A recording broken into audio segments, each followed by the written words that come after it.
Welcome back to Chapter 2 of our series, Smartphone Photography, Take Photos Worth Sharing. In this episode, titled Composition, Arrange Elements That Draw the Eye, we're going to explore the powerful rule of thirds and how it can transform your photos from ordinary to eye-catching. So, grab your phone and let's dive in.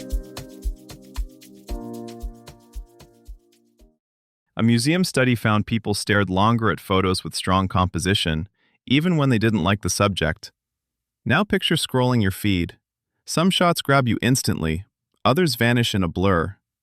Today, we're going to quietly hijack that first glance. That quiet hijack of attention doesn't happen by accident. It starts before you even lift your phone. Most people see something interesting, raise the camera, and tap the shutter. Composed images flip that order. You decide what the viewer should notice first, second, and last. Then arrange everything in the frame to support that path. Think of it less like taking a photo and more like directing a tiny, silent scene. Where will their eyes land? Where do they travel next? What do you want them to feel when they pause there? On a busy street, that might mean stepping 3 paces left so a crosswalk points toward your subject. At home, it might mean shifting a coffee cup so it doesn't steal attention from a face. Composition turns random moments into deliberate experiences. On a phone screen, you've got maybe a second before a thumb flicks past. In that blink, your viewer's eyes don't wander randomly. They snap to contrast, edges, and patterns first. Eye-tracking studies back this up. People trace bright lines, bold color shifts, and clustered shapes almost like following a route on a map. That means what's in your frame matters, but where you place it matters just as much. A red umbrella in the corner feels like an afterthought. Move it where natural traffic flows, and it becomes a deliberate stop on the viewer's visual journey. Think of the frame as a tiny stage. Every element either supports your main actor or distracts from them. Start by quietly asking, what is this photo really about? That answer is your protagonist. On a busy street, it might be one person's expression, not the whole crowd. At a cafe, it might be steam curling from a mug, not the entire table. Once you've picked that core, everything else becomes negotiable. Now decide where that subject should sit. The classic rule of thirds, placing key elements near the intersections of a 3x3 grid, still works beautifully, but it's not your only option. Try 3 simple layouts. Commanding center. Center your subject when you want formality or stillness. A doorway, a portrait, a plate of food seen from above. For extra impact, echo shapes around it. Arches, windows, or even lampposts forming a loose frame. Dynamic off-center.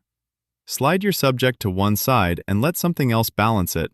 A block of shadow, a patch of bright sky, a splash of color.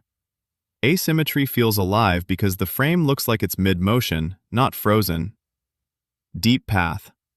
Use floors, roads, fences, countertops, anything that recedes, to subtly pull the viewer inward. Stand where those lines angle toward your subject, not away from it, and adjust your height until the path feels clean and uninterrupted. Next, deliberately remove clutter. Before tapping the shutter, scan the edges of your screen. Stray bags, half faces, poles growing out of heads. Shift your feet, tilt slightly, or zoom a touch to either fully include or cleanly exclude them. Empty areas aren't wasted. Negative space can amplify mood, airiness, loneliness, quiet focus, depending on how much you leave. Finally, treat color as a spotlight. A single warm element, red, orange, yellow, against cooler surroundings, blue, green, becomes an instant anchor. On your phone, tap to focus on that anchor and nudge exposure a bit darker. Richer contrast often makes the arrangement feel intentional, not accidental.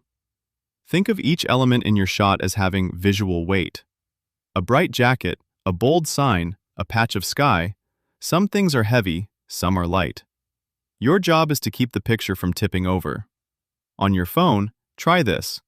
Aim at a friend standing by a colorful wall. Take one photo with them small at the bottom edge and a huge blank wall above. Then take another where their head is near the top third and a chair or window fills some of the lower space. Compare how stable each frame feels. Now play with mood. Put your subject small in a wide, empty area, like a single person on a beach, to lean into quiet or isolation. Fill the frame with overlapping faces or objects when you want energy and tension. Use color contrast as a shortcut. A single red object in a sea of blues will pull attention first, but you can soften that grip by adding a second warm element elsewhere so the eye bounces between them instead of getting stuck. Over time, you'll start to feel when the scene clicks into balance. Future tools will feel less like grids and more like gentle co-pilots. Your phone might ghost in alternative layouts as you move, highlighting options that match your style, moody, clean, or chaotic, almost like a sous chef laying out ingredients so you choose the final dish. In AR glasses, you could pin hotspots in real space, testing how people would flow through a scene before you even lift a camera, turning everyday walks into live composition practice. Treat each scene like a question instead of a trophy. What happens if I crouch? If I crop half the skyline? If I let that reflection steal the spotlight? Shift your phone a few inches as if tuning a radio. When shapes, colors, and gaps suddenly feel like they're humming together, that's your cue to tap and see what the image is really saying. Here's your challenge this week. Choose one everyday scene, your desk, kitchen counter, or a corner of your living room, and create 3 different photo compositions of it. One using the rule of thirds, one using leading lines, and one using framing. For each version, physically move at least twice. Change your height, stand, sit, crouch, and your angle. Shoot straight on, then from a diagonal.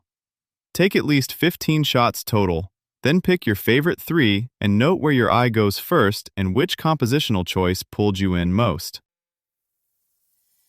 This was Owl Up, your daily step forward. To keep learning with structured courses and more insights, go to owlup.co. Until tomorrow!